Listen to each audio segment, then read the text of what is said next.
was the sound of the Dreadbox Murmux Adept edition, the version 3 Murmux synthesizer from Dreadbox.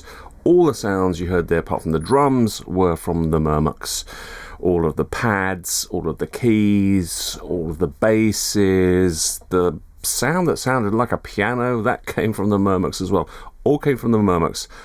I've got to say, I'm going to say this up front, that this video is going to be 90% opinion, my opinion about the synthesizer, and 10% fact. Now, I'm going to walk you through the Murmux Adept. I'm going to show you the architecture, show you how it hangs together. I'm going to demonstrate it a little bit to you as well. But then I'm going to tell you why I think that this synthesizer really is almost perfect. It's almost perfect for me.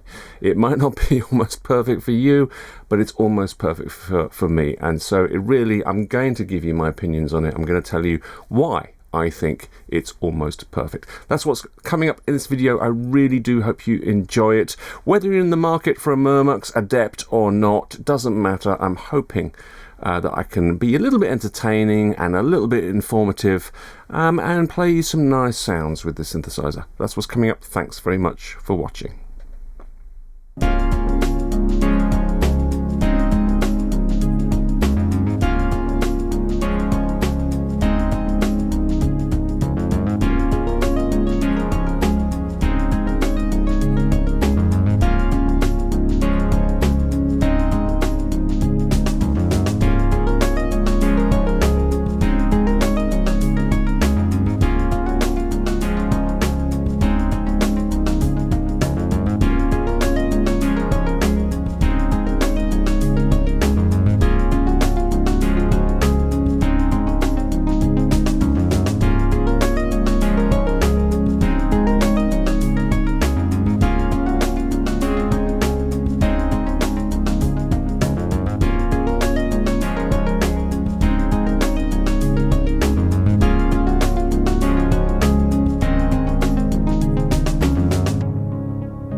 Right, let's get stuck into the Murmux Adept. Let's take a look at the front panel. Now, before we do that, or while we're doing that actually, I just want to sort of like talk about the size of the synthesizer. It's really quite big. It's impressively big. I mean, I've done this myself. I've watched reviews of synths on YouTube, and then I later on buy the piece of gear, and I'm surprised at how small it is. I think things look bigger on TV and on your screen than in real life. But in the case of the Murmux, I don't know how this is going to come across, but this is a big thing. It's a desktop synth, right? But it's going to take up most of your desktop. I've got an overhead camera there. Let me put my hand there so you can see. I've got a fairly average sized hand, medium. I've got a medium hand, and it's pretty big. It's a big thing. There's not that many controls on it, and there's a lot of space in between the controls. I really, really do like it. I'm going to talk about this quite a bit towards the end in the conclusion when I talk about the Murmux and why I love it. There are not that many controls on the front panel. Dreadbox have really taken a lot of time to think about how they can minimize the number of controls and yet still make the synth really interactive, really flexible, and really playable. And that's why we have this layout. It's an 8-voice analog polysynth. If you look at the number of controls here on the front panel and compare that to the competition, and we will talk about the competition as well, the alternatives to this Murmux, the number of controls is just so much smaller. It's not that we've got a big menu system here with a lot of menu diving. There's very little menu diving. I will show you the menu system on this synth later on as well. But the number of controls here, very few of them, and they're very well thought out. So let's get on and take a look at what we've got here on the front panel. So the Murmux is an 8-voice polyphonic all analog synth. It's got voltage controlled oscillators, voltage controlled filters, voltage controlled amplifier section. Even the effects at the end of the signal chain, they are analog as well. There's an analog bucket brigade delay, and there is a another delay, and it's called a hybrid circuit. So it's not quite digital, it's not quite analog. I was told what technology it uses. PT, Princeton technology. There's a delay chip by Princeton technology which it uses, and one of the downsides of it is that you can't synchronize it to MIDI clock. And when I talk about, you know, the things I'd really like to be better about the Murmux, that's the one thing I'm going to mention, the fact that you can't synchronize to clock the delay, because it is made by, it's a PT delay. There you go. I have no clue what I'm talking about, but if you know what a PT delay is, you will know now. Princeton technology. Okay, let's talk about the architecture. We've got 2 voltage controlled oscillators. They get fed in via a mixer section with noise, if you want noise, white noise, fed into a filter section. Now the filter section is a low pass 24 dB fully resonant filter. Sounds absolutely wonderful, I have to say. Then into the voltage controlled amplifier section, we've got 2 envelope generators. We've got one dedicated to the filter, one dedicated to the amplifier, as you'll see here on the front panel. And in terms of modulation, as well as those envelope generators, we've got 2 LFOs. We've what has got called here a polyphonic LFO, so that's an LFO dedicated to each voice, so there's 8 of those in total. And then we have a global LFO which acts across all the voices together, LFO-B they call it here on the front panel. So we have 2 LFOs, 2 envelope generators, 2 oscillators, a filter, and a couple of effects, delay effects basically at the end of the signal chain. That's about it. It's very, very sort of like pedestrian sounding in terms of a spec, but let's get into it, because I'm sure you'll agree with me that it's not pedestrian sounding at all.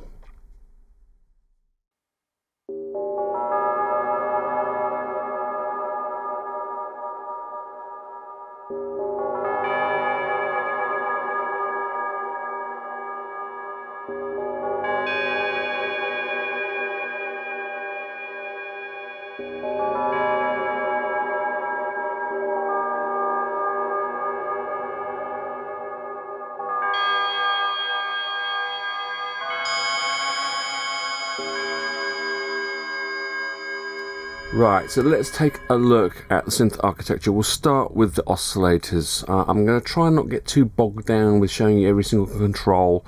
And one of the things I'm going to try and get across to you is actually the simplicity of this user interface. It really is a very simple user interface with very few controls. So let's see how Dreadbox have really kind of managed to do that. Now you'll see here we have our 2 oscillators. There are 2 main controls really, that's about it up the top here. These ones down here are relating to modulation, so yeah, I guess those are per oscillator as well. But we have a big fat tune control.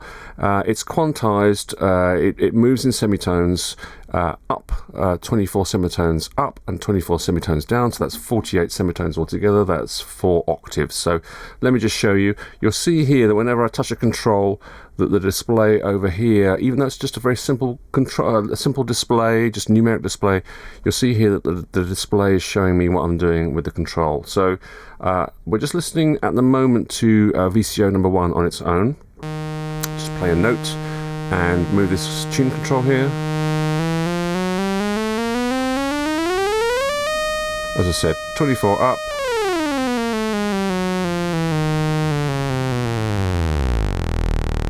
and 24 down.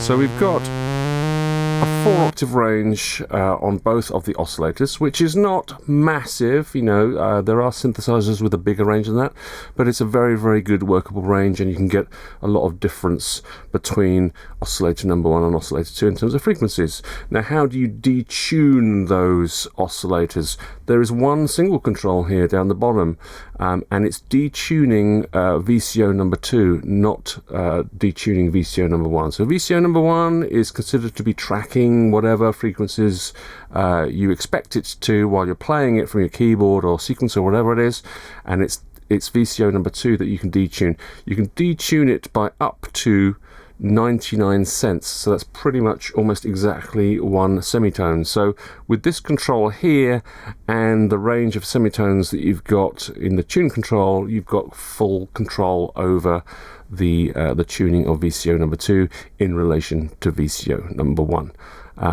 Let me just show you that. So let's just blend in VCO number 2. You can hear I've got it set at fifths, so you can hear that there's a difference there. And that's one semitone up.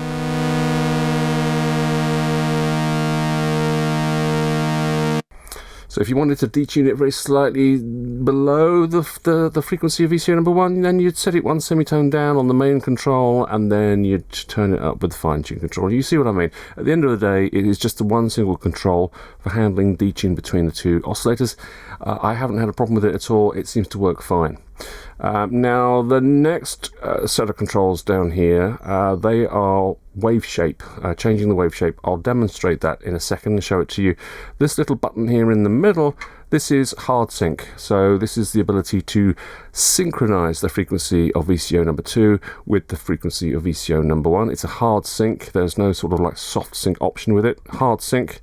There is no frequency modulation capability at all in the oscillator section, so you can't modulate the frequency of one oscillator with the frequency of the other oscillator. You can do frequency modulation of the filter cutoff, and I will demonstrate that to you in a little while.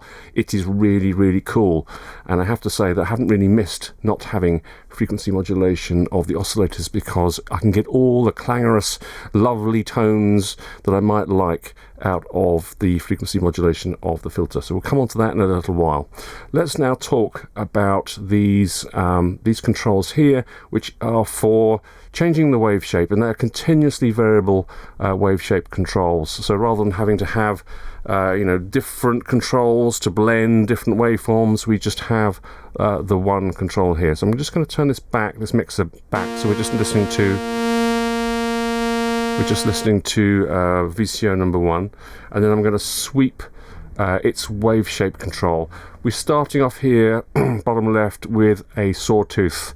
By the time we get to the very, very top, we'll have a very fine pulse wave. Before we get there, we will have a square wave, and then afterwards we'll go back to a square wave again before we then blend to a triangle wave. So let's see how that works in practice. I've got a little oscilloscope, digital oscilloscope running. I'll show you the wave shapes as we go. So this is the sawtooth. Let's start to blend it round, and you'll see that it's turning into a square wave like that. Now as we continue to go around, get towards the sort of 12 o'clock position, we've now got pulse width modulation.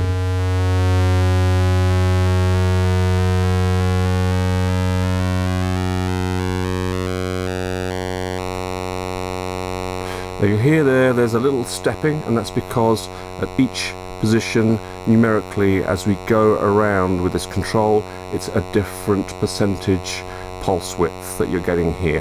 When you modulate this, and you can modulate this, and we'll talk about modulations later on, when you modulate this, you don't hear that stepping. You'll hear a kind of continuous sort of pulse width modulation effect.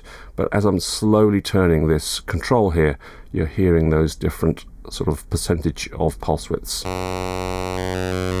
So we go past 12 o'clock and we go back to the full square wave again.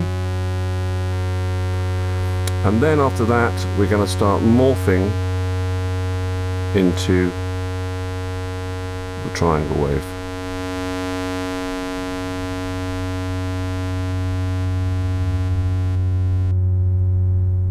And that, I think we have the triangle wave at the end there.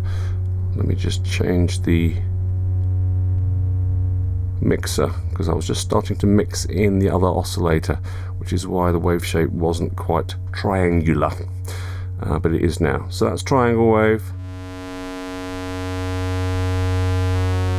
to square wave through pulse width modulation, as not through zero but very, very close to it, back to square wave again, and then morph to a sawtooth. Now oscillator number 2 does the same thing, but with oscillator number 2 they have, rather cleverly, they've inverted the square wave, which means that as you are morphing from sawtooth into square wave and from square wave to triangle wave, you get a different wave shape. So the number of wave shapes that you can get with these two oscillators is wider than just if you just had the one, which is pretty cool. Let's now talk about this mixer control here. So, you know, on a traditional synthesizer, you'll have a mixer, you'll have the ability to turn up VCO number 1, turn up VCO number 2. Here we've got a noise source as well, so we'd have a control for that. What Dreadbox have done is they've condensed that all into one single control, and they like to do this. They've done this on other synths. I think Typhon, I can't remember, I think the Typhon has got this kind of control as well. So with this mixer control all the way round to the far left, as far as possible, we actually have absolutely nothing. You can't hear anything at all. Now, the reason for that, or a good reason for having nothing and turning off your VCOs, is if you want to listen to the filter. The filter is a fully resonant 24 dB filter. It tracks the keyboard very, very well. So we have nothing, and as we start to turn this control, it blends in VCO number 1 to start off with. Then it's going to start blending in VCO number 2. Then it's going to start blending in noise. So when we get around to here, we've got all three sources. We've got both oscillators and noise together. Then it takes out, slowly we start to take out oscillator number 1. So we've just got oscillator number 2 and noise, and then finally it takes out oscillator number 2, and we've just got noise on its own. If you want to listen to oscillator number 2 on its own, you can't with the control in this mode of operation, but there are two modes of operation with this control. You can actually turn off noise if you want to, and they introduced it in a firmware update that they did quite recently. And we can go into the menu system very, very quickly and find noise. There it is. Let it scroll so you can see that's noise mix, it's called. So we can tap down on that and turn noise off. And now when I turn this control, we will be blending from nothing to VCO number 1 to VCO number 1 and number 2, just to number 2, and then nothing. So it sounds like this.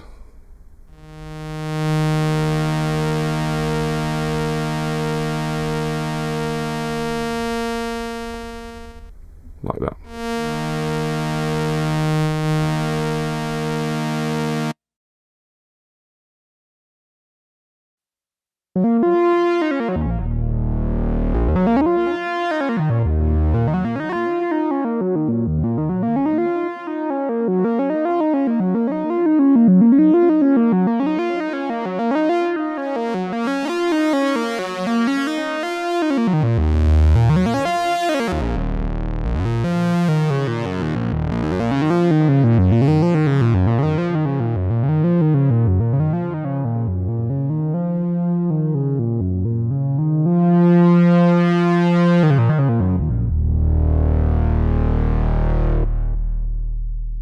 Right, before we move on to the filter section, there's just a few more controls down the bottom here, bottom left, to talk about. These two are identical. This is another space-saving, control-saving move by Dreadbox. These are dual-use controls. Turn them one way and they do one thing, turn them the other way, they do something completely different. So they're in their center position at the moment. And these are modulation amount controls. So if we turn them to the left, we will start to modulate the pitch of VCO number 1 and VCO number 2 with the Polyphonic LFO, LFO-A, LFO number 1. I don't know what you'd call it. Anyway, so let's just turn it to the left. That's one of them.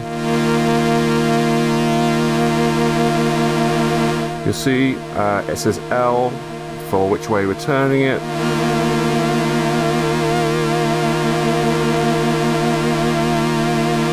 And then how much.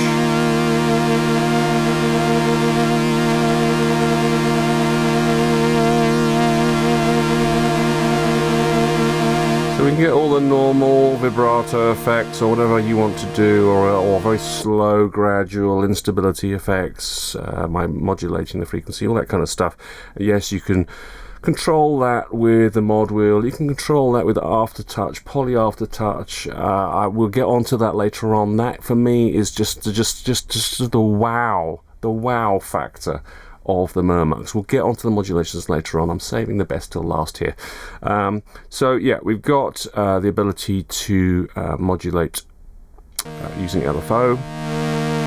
Let's put them back to the center point.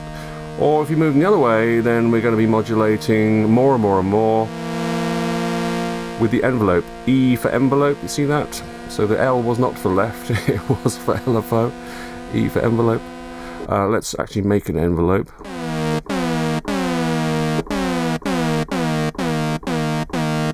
Very snappy envelopes, by the way. Or very slow. But yeah, we won't wait for that to go down there. I'll have to time it and let you know how long it is. But anyway. So obviously, this is great for frequency modulation. Frequency modulation VCO number 2 with filter cutoff, which we will get onto a little bit later on. But it's also great, of course, if we're doing some hard sync. So I won't modulate VCO number 1. We'll just modulate VCO number 2, and we will hard sync it. And then I'm going to just only listen to VCO number 2, which is over here somewhere.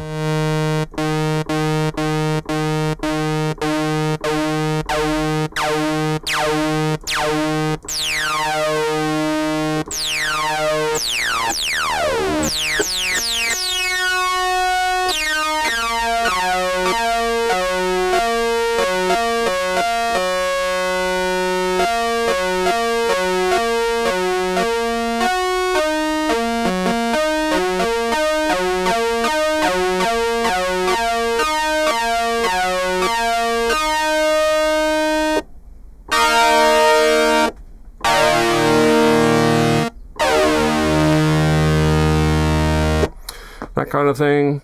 Okay, last control before we get onto the filter section. This one here at the bottom, it's glide. It does what glide does. Let me put this back so you can hear them both.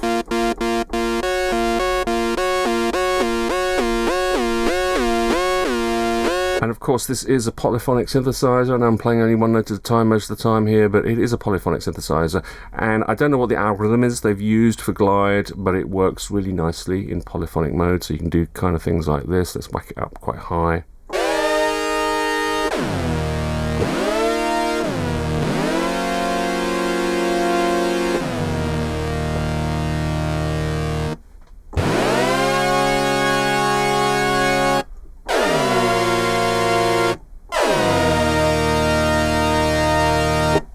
Nice. Let's move on to the filter.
Okay, time to look at the filter and have a listen to it. What I thought I'd do is just play a little sequence and play around with the filter a bit and give you an idea about how it sounds. So let's have a go at that.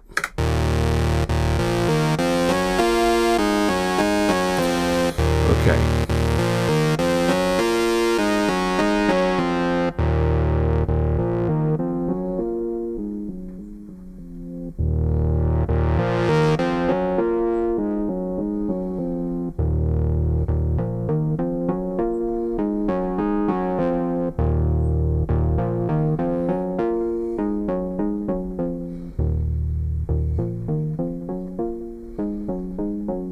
Try a bit of resonance.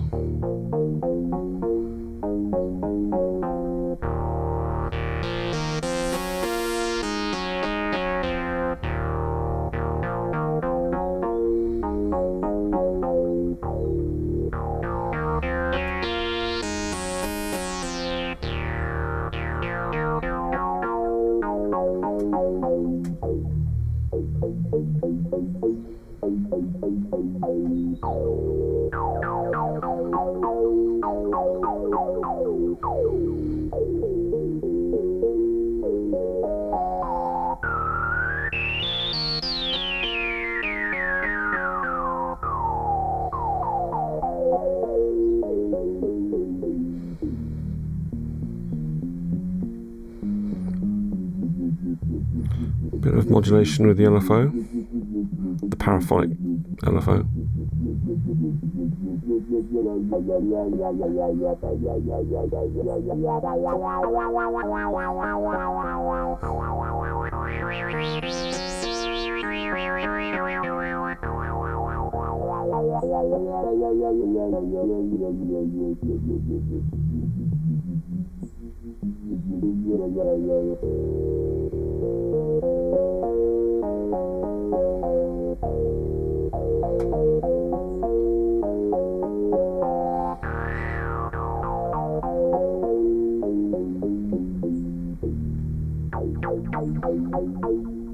Oh, I've got a bit of delay on there, sorry, I didn't realise.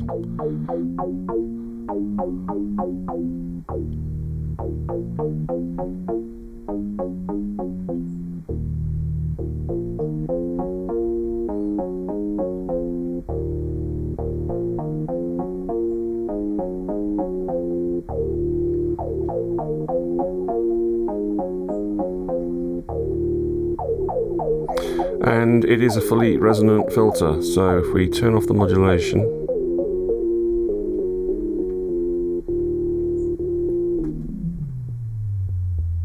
so in terms of tracking, there are 3 settings. It's just a switch here, so it's off, 100% on, and then there's a middle setting which I'm presuming is 50%, but I don't know, I need to check it in the manual. But off is the light is off, flashing like that is the midway setting, and then fully on, that's 100%.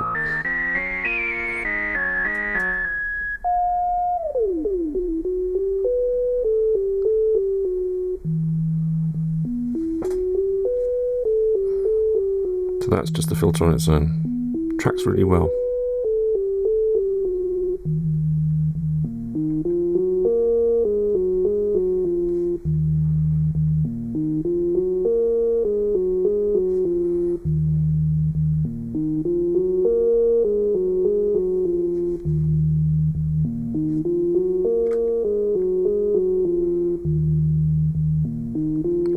So we've covered, in terms of controls, we've covered the main filter cutoff control, the resonance that's below it. To the left, we've got positive or negative envelope modulation amounts. That's the dedicated envelope generator at the bottom here. And then on the right, as you saw me do, we've got a modulation control for the polyphonic LFO. Below that, we've got these 2 controls. Now, these 2 controls are both dual use controls. This is something that Dreadbox really like to do to kind of minimize the number of controls on the front panel. If you turn them to the left, they do one thing. If you turn them to the right, they do something else, and they've got a mid position. And you can see, I mean, whatever control we're touching, we're always seeing what the value of it is. Over here, V something, and then over here it's N something. This control here over on the left, this is actually a whole different separate filter to the main filter. It's a non-resonant filter, and it's a high-pass filter if you turn it towards the right, which, considering we've removed all the high frequencies, is not going to really help at all, is it? Let's whack it up so you can hear it, and you'll see it's H for high. I can't remember how many dB the roll-off is on this filter. It might just be a 1 pole. I can't remember. I'll look it up and I'll put it up on the screen for you.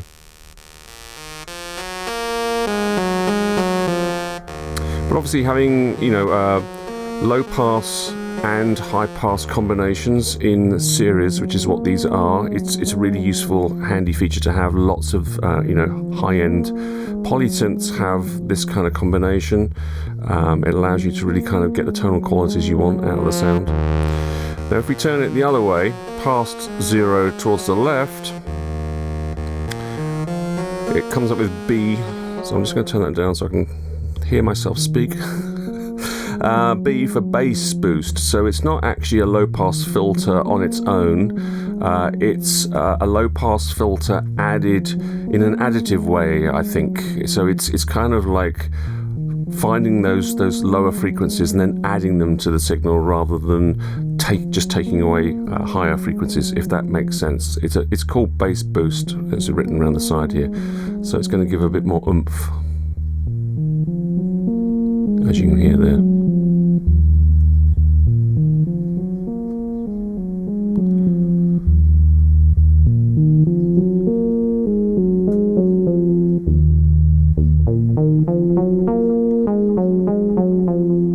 As opposed to that.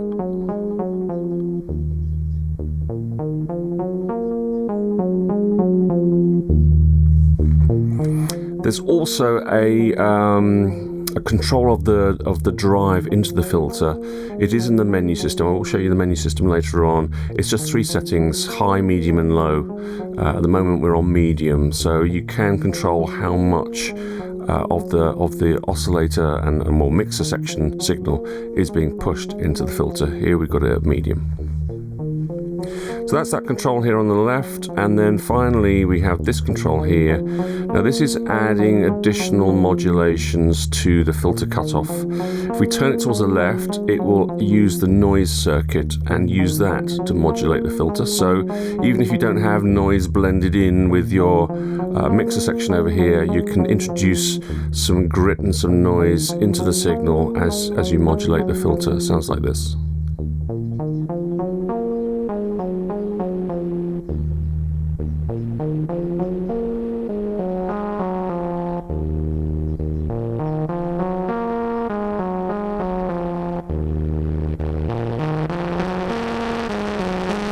Obviously not really of use to the particular little sequence sound that I've got going on here, but you can see how you could use it for soundscaping.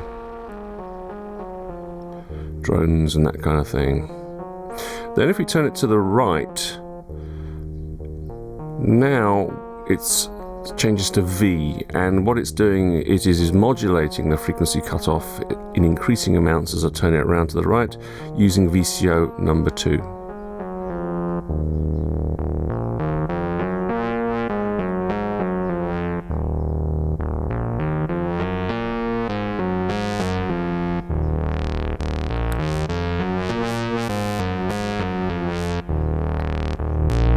Let's add some boost to that, shall we?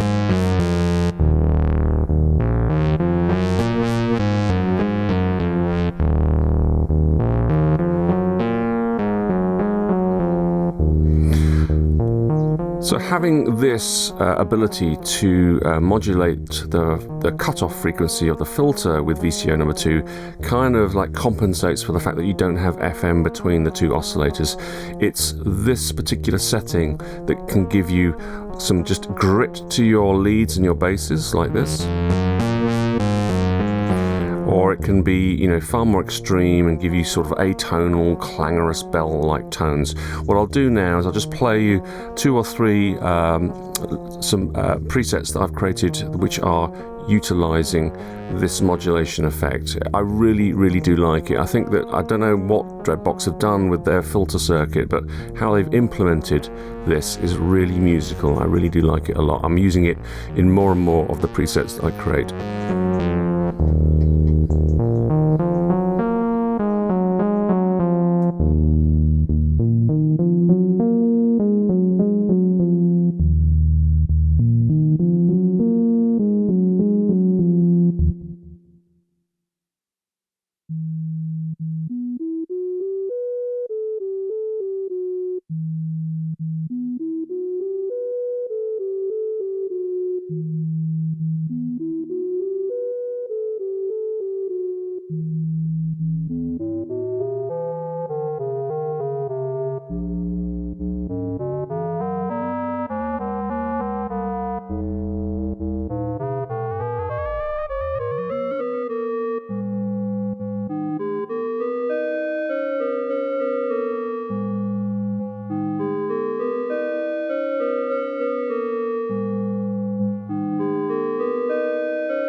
Now we're going to get on to the most amazing part of this synthesizer in a little while, and that is the modulation section. That for me really is what the Murmux is all about. We'll talk about that in a minute. Just one little thing to get out of the way. First, let's talk about the amplifier section. There's very little to talk about the amplifier section. We've got a dedicated envelope generator, as you'd expect with an amplifier section, and we have an overall gain control and a spread control. This is a stereo spread control because each voice can be placed in the stereo field. You don't have precise control over individual voices, but you have the ability to control how much those voices are kind of randomly or semi-randomly spread across the stereo field. Very similar to a lot of Dave Smith Instruments synthesizers, sequential synthesizers. We have that spread control here. So I've got a very gentle little pad that I'm going to play now, and it'll hopefully give you an idea about how this control works.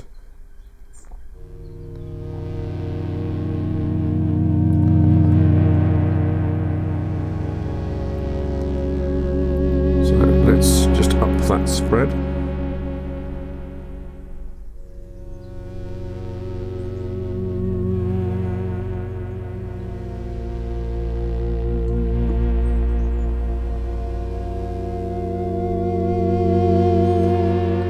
About halfway. Let's keep on going.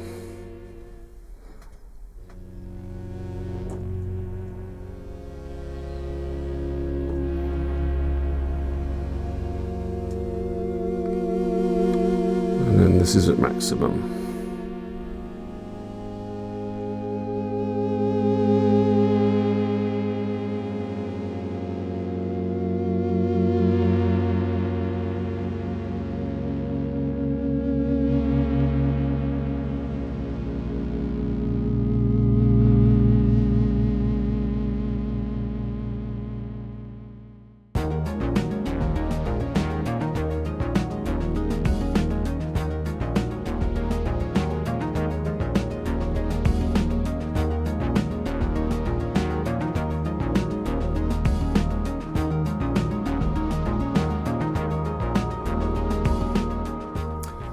Right, let's start talking about modulations. Now, we've already sort of like touched on modulations. Obviously, we've touched on envelope generators like the filter envelope and even the amplifier envelope. And we've actually touched upon the polyphonic LFO. There's more about it to talk about. We'll talk about it in a little while. But we have seen that on the front panel there are specific places where you can introduce some polyphonic LFO modulation into your patch. So we can do it with the filter cutoff here, and we can do it with the oscillator frequency modulation controls here. But there's no controls on the front panel that say turn on the global LFO. So this is what I want to describe in this section. The global LFO down here, there's a few controls. As we can see, we've got a rate control, which you can see a visual representation of it with this flashing light here. It goes really quite high, almost up into audio rates. It's really flashing quite a lot, and it does go very, very slow as well. Really nice and slow for some wonderful kind of gradual movement in your sound. I mean, a global LFO is good for definitely for certain things where it's going to affect all of your voices in a very consistent way. If you want to introduce a tremolo effect and really hear that tremolo effect across however many notes you're playing, then you want to use a global LFO so that everything moves together. Vibrato, exactly the same. You really, if you imagine, a real vibrato on a real instrument, then you want to hear it consistently across however many notes you might be holding down. And pan spread, for example, you might want to have a really kind of obvious sort of movement which is affecting all the voices at the same time. The polyphonic LFO can give you a kind of a jittering effect. If you want to use the polyphonic LFO to say modulate the frequency of your oscillators, then you can introduce, and I'll show you that later on, you can introduce jitter in as much as each voice is going to have that LFO at an offset, so affecting pitch at different points in time. That's not something you have at all when you have a global LFO. Global LFO is affecting all of your voices at the same time. The waveforms are selected with this light that's flashing. This is actually a button, and you press it to go through the different waveforms, and you'll see them in the display up there. We've got tri for triangle, sawtooth, ramp, which is a reverse sawtooth.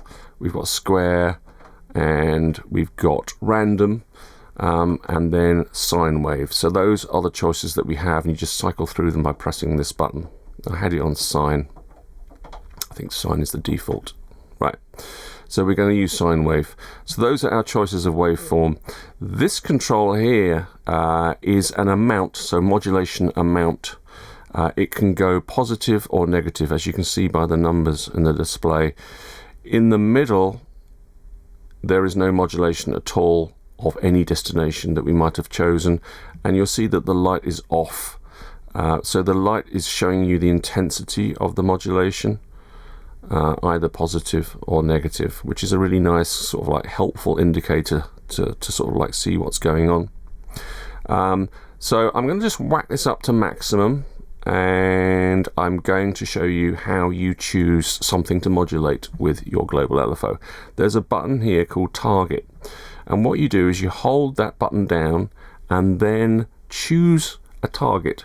Now a target can be any of the potentiometers on the front panel of the Murmux, excluding the LFO itself. You can't use the global LFO to modulate itself, which I think is a bit of a shame, really, because it'd be lovely to be able to modulate the rate or the amount and kind of get some really interesting effects going on. But you can't do that, but you can modulate anything else. But when I say anything else, I mean anything that is a potentiometer. So none of the buttons, but any of these dials and any of these sliders. And you can modulate them all, as many as you want. So there are 1, 2, 3, 4, 5, 6, 7, 8, 9, 10, 11, 12, 13, 14, 15, 16, 17, 18, 19, 20, 21, 22, 23, 24, 25, 26, 27, 28, 29, 30, 31, 32, 33. I count 33 potential targets for your global LFO. And it's not just one that you choose. You can choose as many as you like. And it's really quite mind-blowing, and this is what I really, really love about the Murmux. I mean, just imagine a traditional synthesizer with a mod matrix. That would be 33 slots in a mod matrix where the source is the global LFO, but you've got a choice of destination, and you can choose how much positive or negative that modulation is for every single one of those controls that you choose. Let me show you how easy it is to do. I'm going to hold down this target button. I'm going to choose VCO number 2's tune control.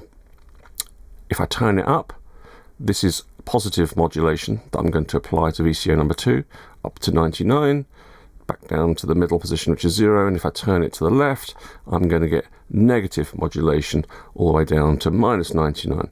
Let's go crazy, just whack it up to plus 99. Now, with this on maximum and my modulation on maximum, I'm going to get maximum VCO to frequency modulation. If I turn this to 0, I'll get none. This is like a master control for introducing all of the modulations that I might have set. So if I play you this sound, it's a very ambient sound. It's probably not a very good choice for this demonstration. It's got a very slow attack, slow release, and it's got no sustain, so it's going to just die away. So that was not very clever of me, was it? But let me just play these notes and turn this up.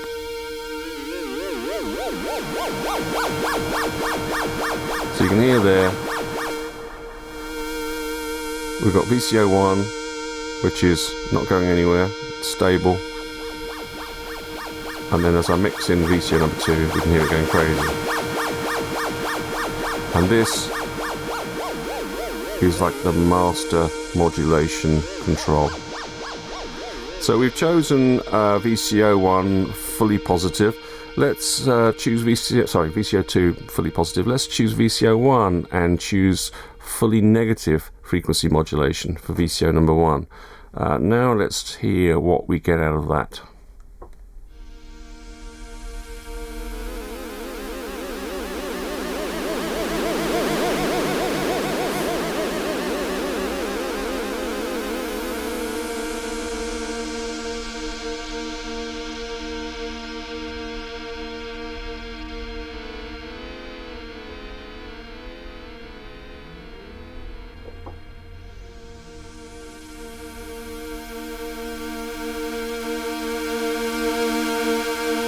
Doesn't sound too bad actually, does it?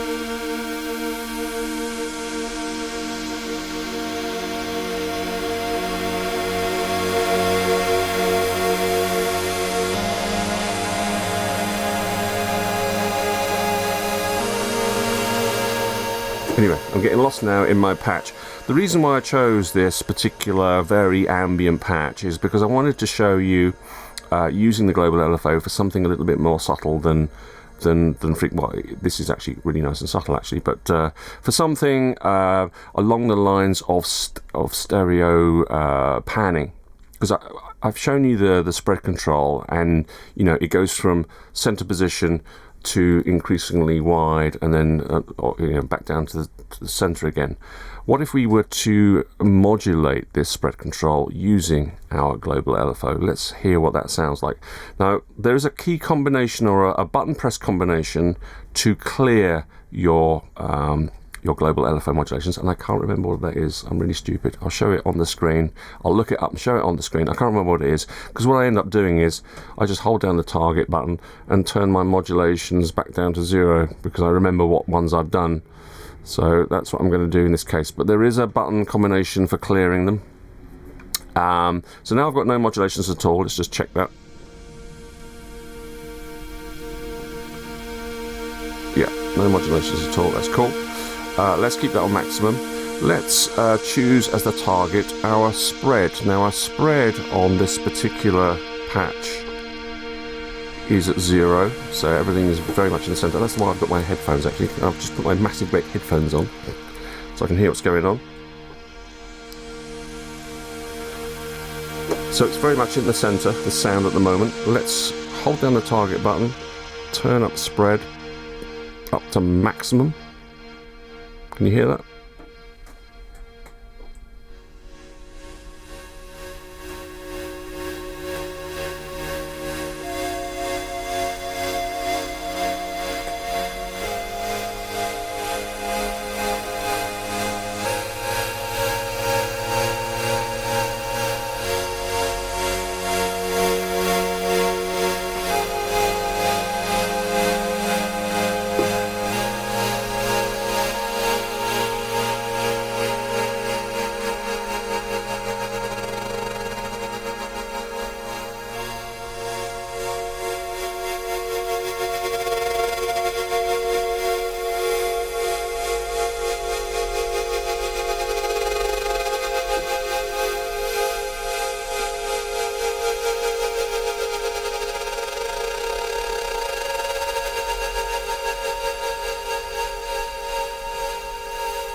very nice. I like that.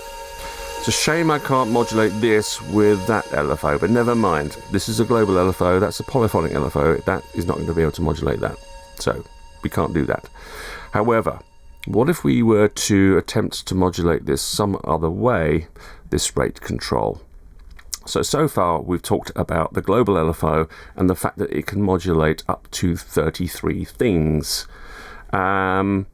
We have exactly the same facilities available to us with the Murmux with the mod wheel. So I could use the mod wheel to modulate any of these 33 things. In fact, it's more than 33 things for the mod wheel, because with the mod wheel I'm pretty sure I can modulate the global LFO. So it's 35 things that I can modulate with the mod wheel. Let's do that. Now, there is no mod wheel kind of controls on the front panel. We have to go into the menu system. It's really, really simple little menu system. I'm just trying not to bang my microphone. So we just scroll through these top menu options to something called mod. There you go. It's showing me mod wheel. And what we do is we just press it to say yes please, and now we are in choose modulation destinations mode. And you might have noticed that when I did this with holding down the target button, there are those three little dots appearing. It's kind of consistent throughout the menu system of the synth. Those three dots mean set something. So now we are able to set modulation destinations for a mod wheel. Now, I haven't shown you, but I believe that the mod wheel is already programmed for this patch, probably to introduce some vibrato.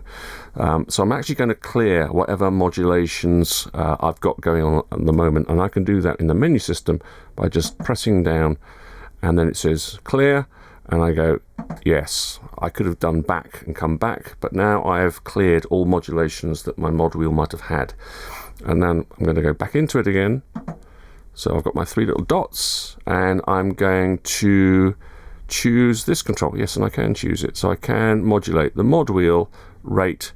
I can modulate. Can I speak? I can modulate the global LFO rate with the mod wheel. It was difficult, wasn't it? I don't know how much to do, so I'm going to whack up to 99 for the time being. Maybe I should play it and use my mod wheel, which is not a mod wheel, it's a slider here on my Osmos. But I haven't got a camera on my mod wheel. I'm now turning up the mod wheel. Yeah, it works.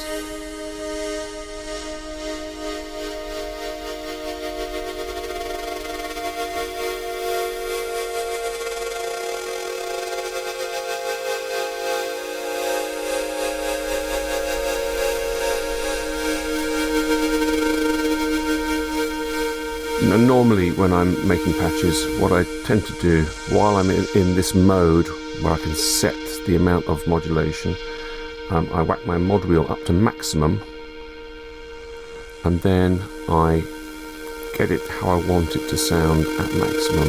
So the maximum amount that I want this pan to be being modulated.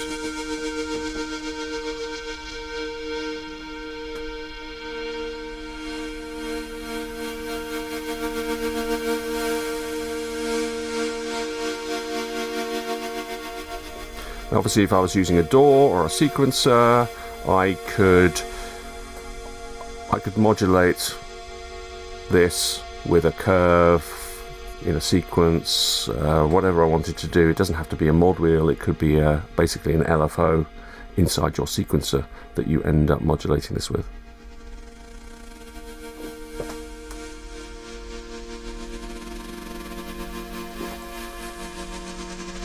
So I mentioned the 33 slots you would need in a mod matrix to be able to manage all of those destinations, possible destinations for the global LFO. Well, now we've just added another 35 for the mod wheel. So we're on to 68. We have a 68 slot mod matrix, basically.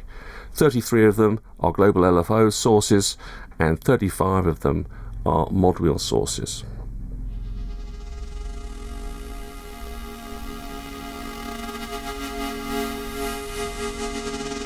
I could play with that for hours. I'm sorry, I'm getting lost in that.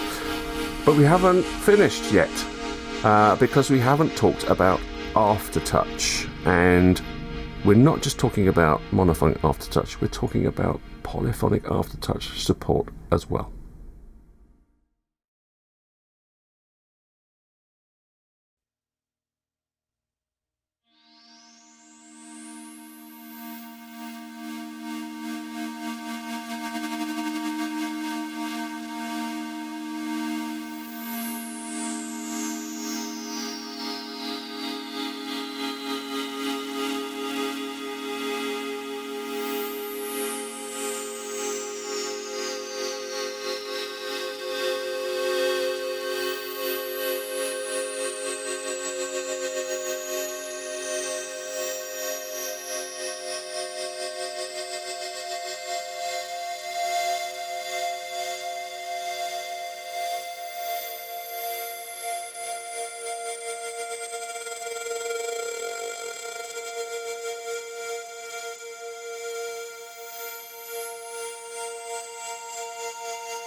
Right, we're not going to talk about polyphonic Aftertouch just yet. I'm being a bit of a tease. We'll talk about polyphonic LFO first, because there's quite a bit to explain about that LFO, and I want to do that now. We'll talk about polyphonic Aftertouch afterwards. So, polyphonic LFO, there's quite a lot that's similar about it to the global LFO, LFO-B. They both have a wave button. That's an illuminated button showing the rate of the LFO at any point in time, and you sequence through the different waveforms, exactly the same set of waveforms as you can with LFO-B by pressing on that wave button. We've got a rate control as well, exactly the same as the global LFO. By the way, both of these LFOs can be synchronized to clock, which is very, very, very cool. But we've got some extra controls here with the polyphonic LFO. Let's just talk about this one here on the left first. This is a fade control, and it's a dual-use cool Dreadbox control. You turn it to the right, one thing happens. You turn it to the left, another thing happens. Now, with this fade control, if you turn it to the right, you are creating a fade in. The further around to the right you turn it, the longer the fade in. And if you turn it towards the left, then you get a fade out. You have an LFO modulation which disappears. The further round you turn that control, the faster the fade out. So we're at maximum fade out bottom left here, and as we get towards the center, it's longer and longer and longer fade out until actually by the time you get to the top, it's infinite. Rather than me just ramble on about it, let me demonstrate it to you. So what we'll do is we will use our polyphonic LFO to modulate the filter cutoff. That's probably the best thing. So I've got this sound here going on.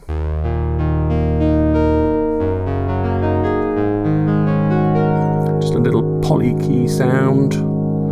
no filter modulation.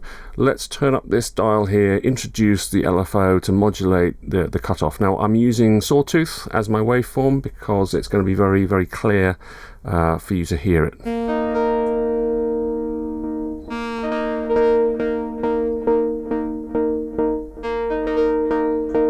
Got some polyphonic aftertouch on this patch. Ignore that little slide. There you go. So I'm just going to press, I'm going to play chords like this.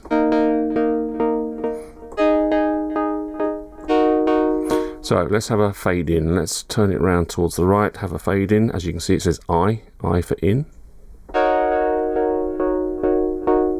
This is maximum fade in, by the way.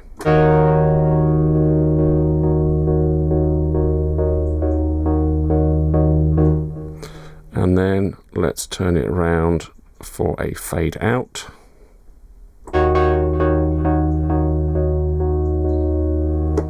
This is maximum fade out, which means fastest fade out. Just get kind of one cycle.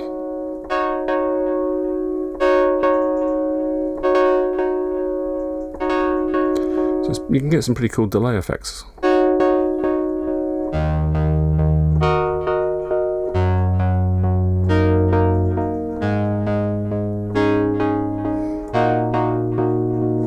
So that's fade in and fade out.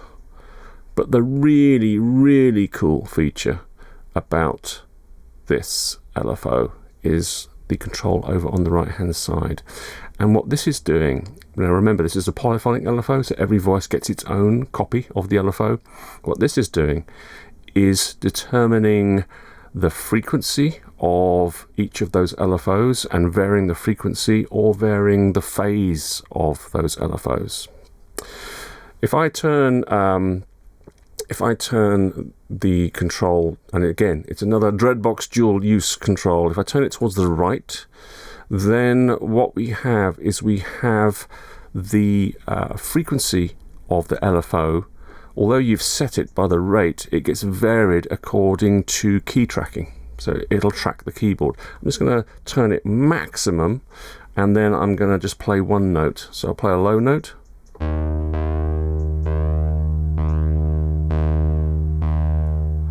Somewhere in the middle. And then a high note.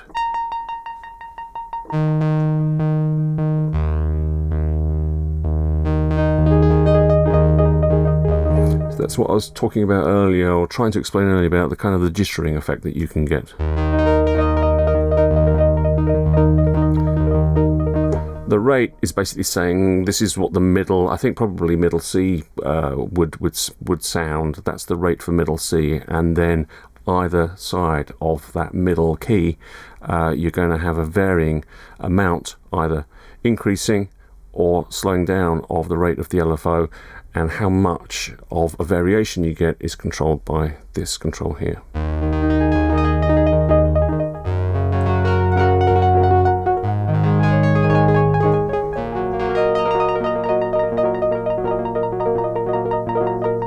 It's very, very cool.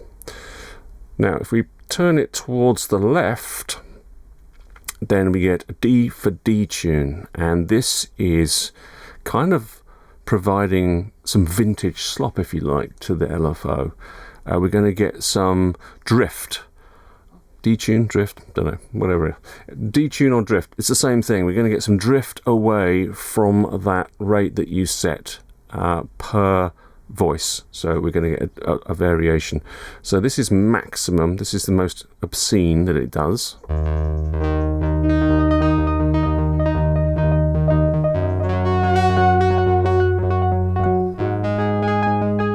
Sorry, pressing too hard, getting a bit of polyphonic aftertouch in there.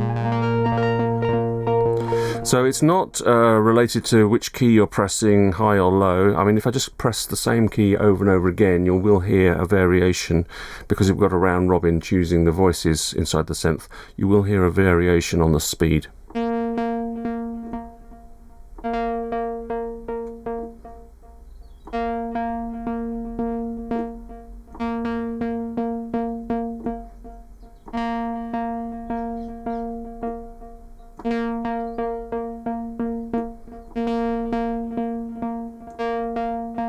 don't know if it's completely random or there's some kind of algorithm behind there to choose. It's not a massive difference in speed. You can't go from really, really slow to very, very high. It's controlled, and I think it's controlled to be kind of musically relevant, but also controlled so that actually your choice of rate makes some sense. If it was so wild, then there's no real point in having a rate control at all. So it's kind of, you know, it's centered around whatever rate you're choosing and then varying either side of that.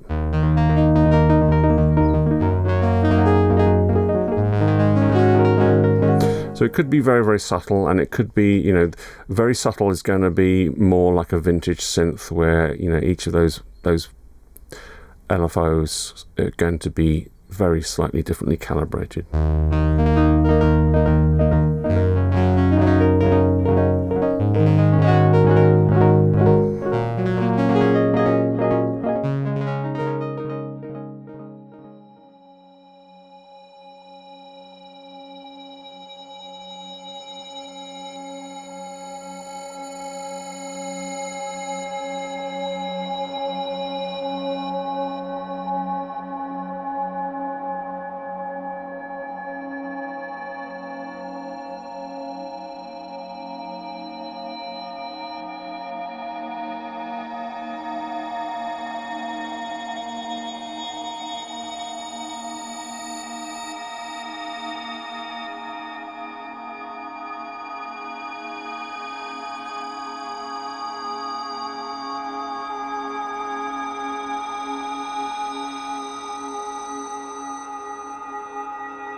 Alright, let's talk about Polyphonic Aftertouch, one of my favourite subjects, and a very good reason why. Can you see that? Just checking. Why I've got my Osmos here in front of me. I'm going to say it up front that the Murmux Adept has got the greatest support for Polyphonic Aftertouch than any other analog synthesizer that I've ever used. In terms of the things that you can modulate with Polyphonic Aftertouch, it's the biggest selection. It makes the Deckard's Dream look like a toy. Honestly. Just the same as with the mod wheel and with the global LFO, you can modulate pretty much everything on that front panel that is a potentiometer. You can do that with Polyphonic Aftertouch as well. Now, if you don't have a Polyphonic Aftertouch keyboard, it will automatically detect mono Aftertouch instead, and it will apply mono Aftertouch to whatever you have set up as your modulation. So that's absolutely fine. But if you do have a keyboard that supports Polyphonic Aftertouch, then you get the full benefits of that keyboard. You have got those 35 things that you can modulate. You could modulate them all with varying amounts. Yet another 35 things to add to the 68 things that we had before in this imaginary mod matrix. It's just absolutely mind-blowing.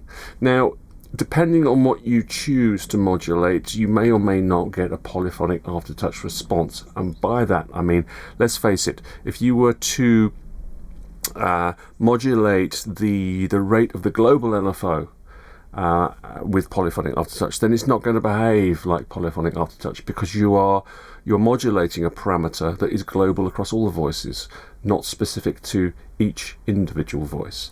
So do bear that in mind, that what you modulate will give you a different response. Now, I've got a really, really simple patch here. And I'm just modulating very, very slightly with Polyphonic Aftertouch. I'm opening up the filter cutoff very, very slightly, and I am modulating these two controls here, adding some vibrato via these two controls, basically modulating them and turning them towards the left.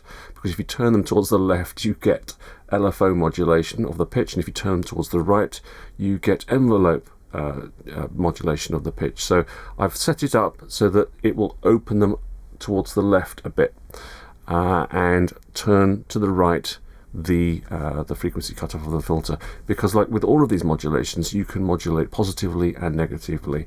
And you know, there's so many synthesizers out there that just do positive modulations of mod wheels and things like that.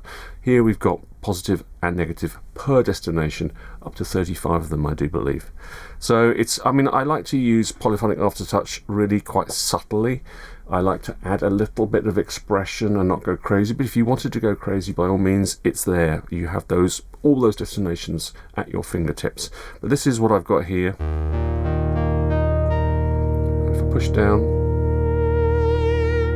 it's giving me vibrato and a little slightly brighter to make it sort of stand out from the other notes that I'm holding down.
Right, almost finished with the modulations, not quite. Actually, I've been going through the menu system and I was trying out whether I could, with Polyphonic Aftertouch, for example, or the mod wheel, modulate this level control, and I can't. This is like a master level control, it's not modulatable. So my calculations were slightly wrong. It's 32 destinations for the global LFO, and it's 34 destinations for everything else. But in terms of everything else, we haven't quite finished, because as well as the global LFO and the mod wheel and Polyphonic Aftertouch, there's one more modulation source that we can do all of this clever stuff with our 34 destinations, and that is velocity. So if you add all that up, which I have done, it comes to 134 possible modulations that you can set at in any patch. That's on top of the Polyphonic LFO settings, modulations that you can do with the actual controls themselves.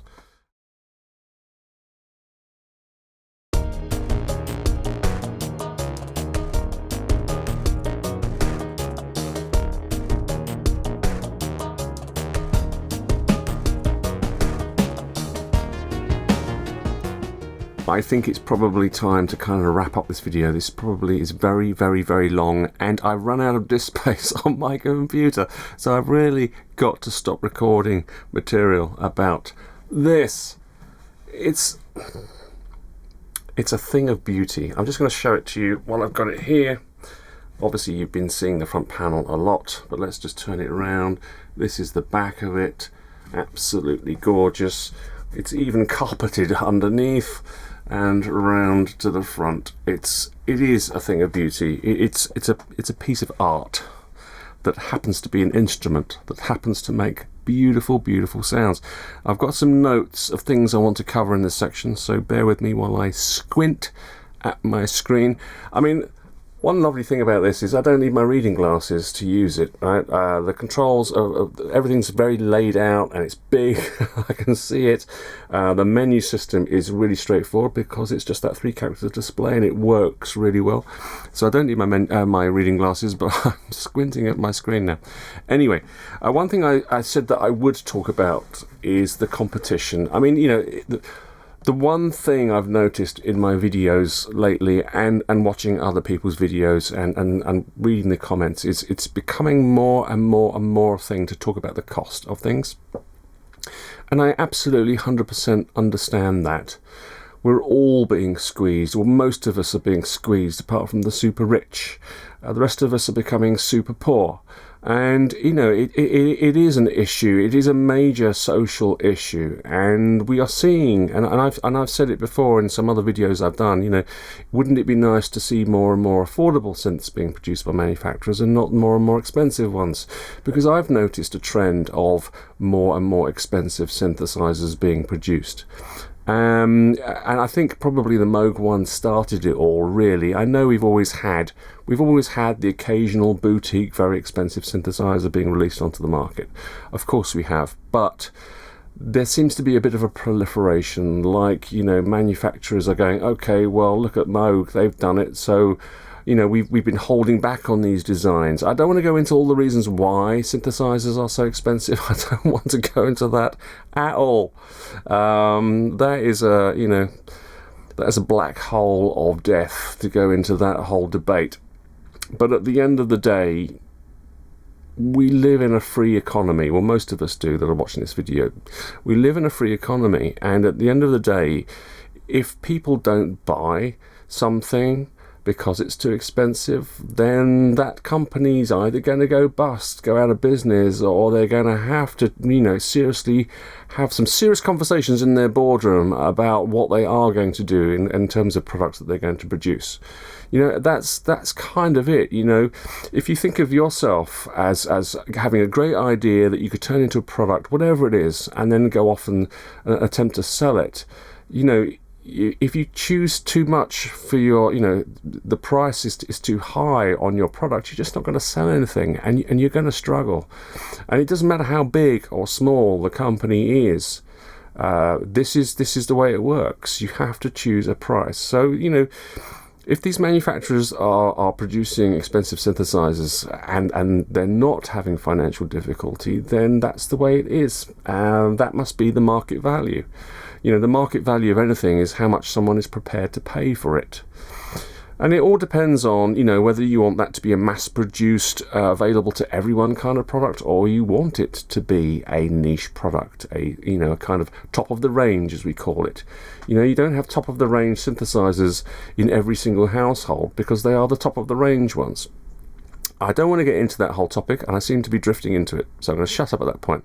However, I know that the one thing I'm going to see in the comment section, I hope I don't, but the one thing I'm probably going to see in the comment section more than anything else is it's a very expensive thing, you know.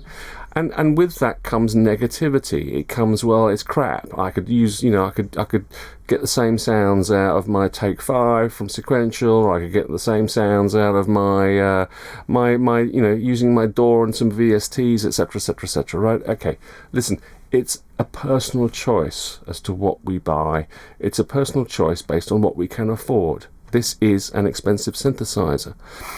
I don't want to attempt to justify why it is an expensive synthesizer. It kind of blew my mind when I saw the price of it.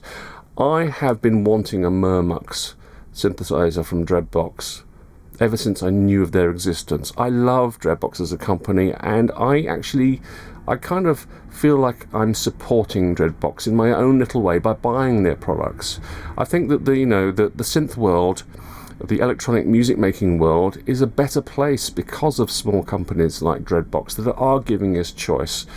Not that long ago, they came out with the Nymphez, which was the most incredibly cheap 6-voice, all analogs, a polysynth that you could ever imagine. That tiny little box.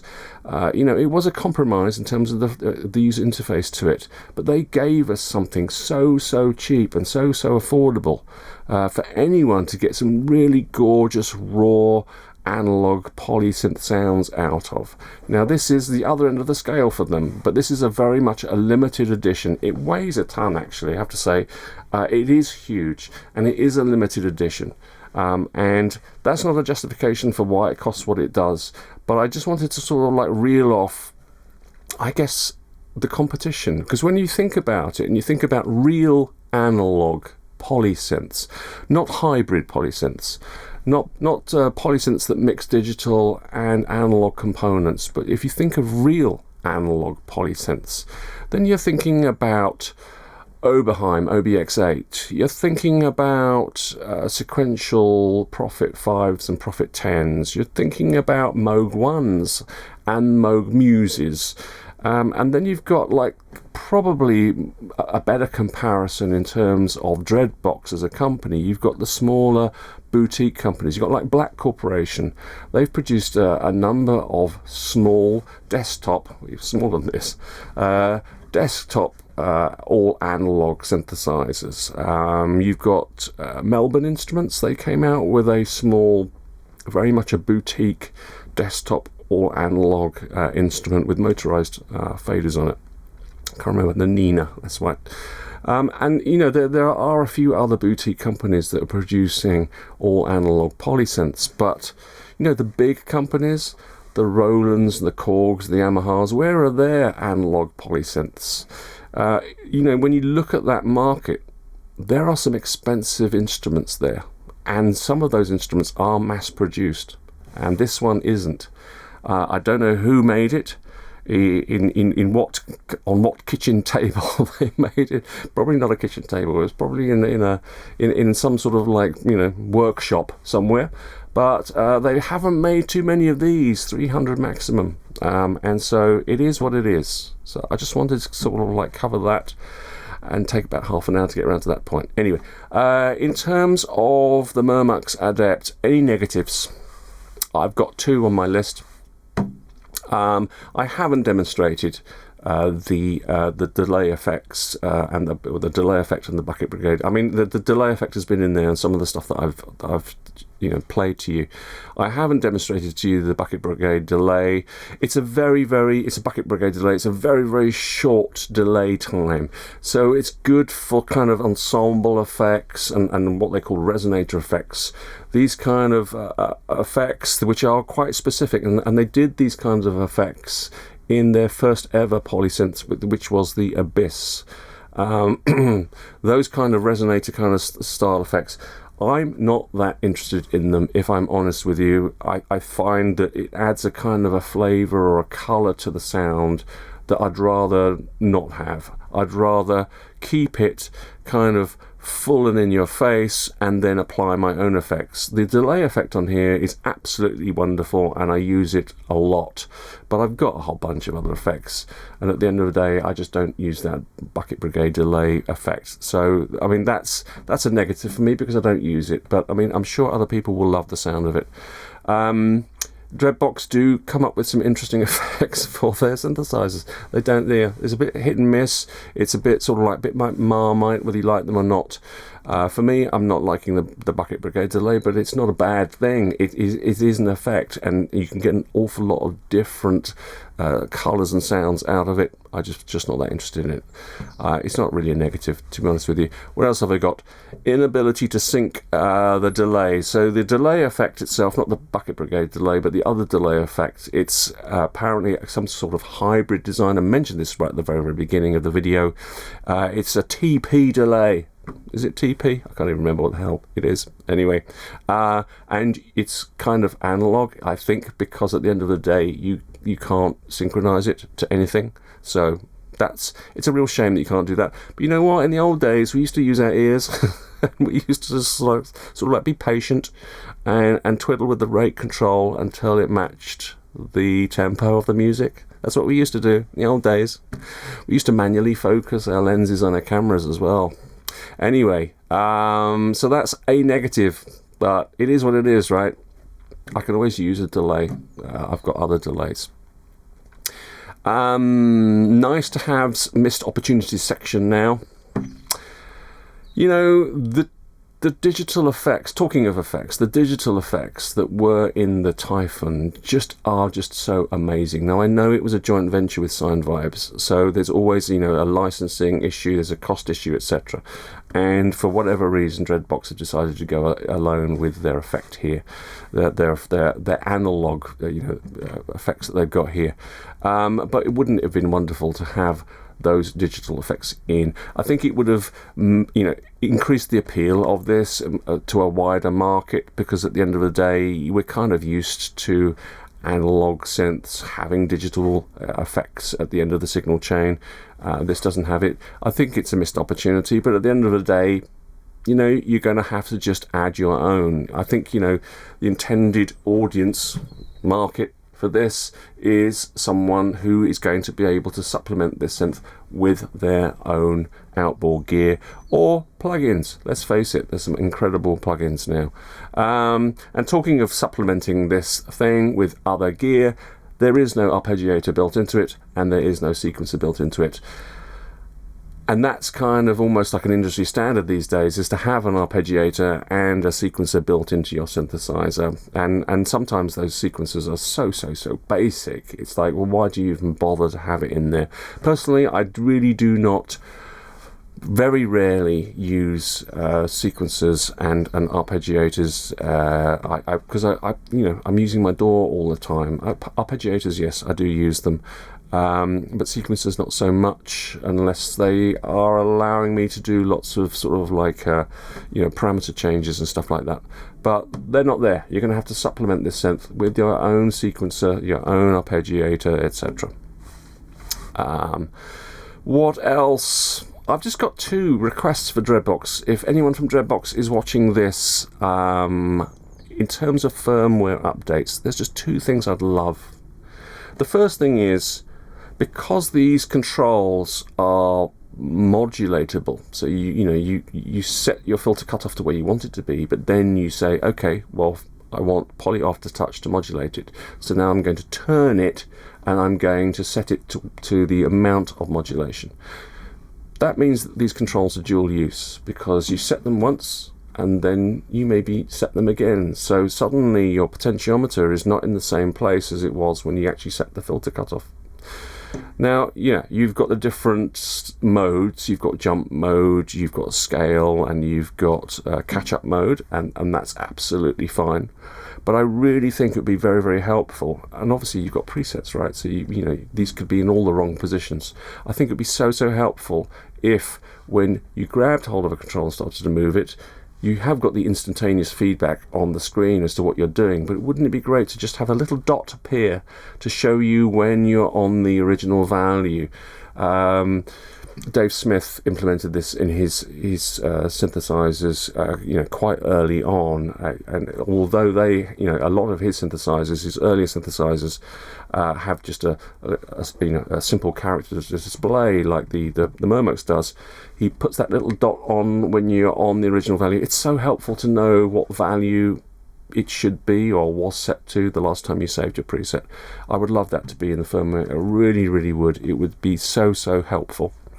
The other thing I'd love for Dreadbox to surprise us with is, well, if you can modulate anything on the front panel according to velocity and the mod wheel and Polyphonic Aftertouch and the global LFO, then wouldn't it be lovely to just have a menu option to be able to use one or both of these envelope generators as mod sources to do the same thing? That would be the icing on the cake for me. That would be taking something that's almost perfect and making it absolutely perfect.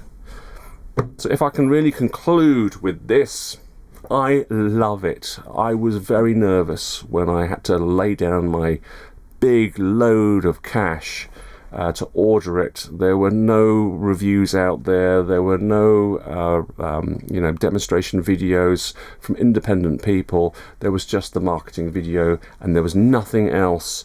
And it really was a bit of a jump into the unknown to sort of like pay such a large amount of money for something just because it's Dreadbox. It's got the name Murmux on it, and it's a polysynth, and it looks wonderful. That's what I had to go on. So it was a gamble for me. I didn't know what I was getting myself into, and I am so pleased with this instrument. It really is a keeper for me. I am never, ever going to sell it unless I fall on financial hardship and have to. But otherwise, it's a keeper for me. I enjoy it so much. It ticks all of my boxes. I love it to pieces. That's all I've got time for.